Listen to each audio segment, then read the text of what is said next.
Készítettünk egy díjkalkulátort az Excel táblázatkezelő segítségével, amely letölthető bejelentkezést követően a bérlésre a tulajdonik weboldalról.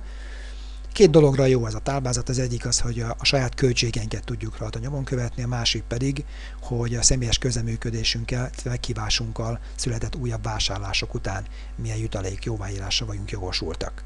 Nézzük az elsőt, hogy így tudjuk módosítani a szerződéses összeget, jelen esetben ez 5 millió forint. Hogyha a rendelkezésemre áll a 10% önerő, akkor ugye ezért az 500 000 forintos befizetésért meg tudom vásárolni az 1 millió forintos ingatlan utalványt, tehát valójában már a beköltözéskor, az ingatlan birtokba vételekor egy 20%-os tulajdoni aránnyal rendelkezem az ingatlanba.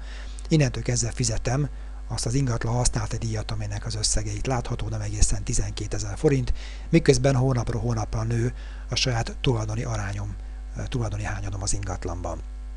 Mi van akkor, ha nem áll rendelkezésemre ez a 10%, tehát 500 000 forint, akkor vehetek egy 500 000 forint értékű start utalványt jelentős kedvezménnyel 25 000 forintos áron, tehát a szerződéses összeg fél százalékáért gyakorlatilag el tudom indítani a saját ingatlan programomat.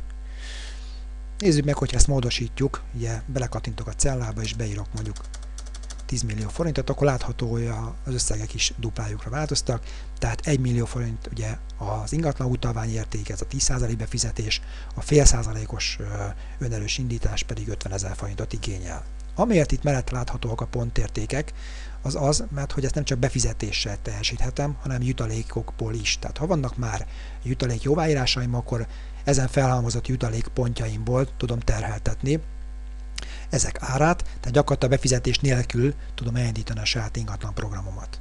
Ezen értékek pontosítása az mindenképp érdemes megadni itt az angol font, illetve forint árfolyam összegét. Látható itt is, hogyha 10 millió forintos célösszegről beszélünk, akkor a havi használati díj az még mindig nem éri el a 24 000 forintot sem. Alul láthatjuk azt, hogy mennyi jutalék jóváírásra vagyunk jogosultak, hogyha valaki egy ilyen értékű szerződést indít el a mi személyes ajánlásunkat, a meghívásunkat követően. Egy 10 millió forintos szerződéses összeg esetén, hogyha a meghívott személy 1 millió forintot fizet be, tehát 10% önerővel indul, látható, hogy már az első karrier szinten 100 000 forint jutalék jóváírásra vagyunk jogosultak. Ha csak start utalványt vásárol, tehát 50 000 forintot fizet be, annak is a 10%-a 5 000 forint jutalék. Látható, hogy viszonylag gyorsan lehet lépegetni fölfelé ezen a karrier listán, hiszen már 2 lépéssel is több mint másfélszeresére úrik a jutalékunk, 16% jutalék jóváírás esetén pedig látható, hogy ugyanezen 1 millió forintos befizetésben már 160 000 forint és nem 100 000 forint a jutalék jóváírás, és egy 50 000 forint értékű utalvány esetében is már 8 000 forint jutalékra számolhatunk. A karrier szintekhez szükséges pontértékeket, elvárások az ösztönző program nevű PDF fájlból elolvashatóak, illetve letölthetőek.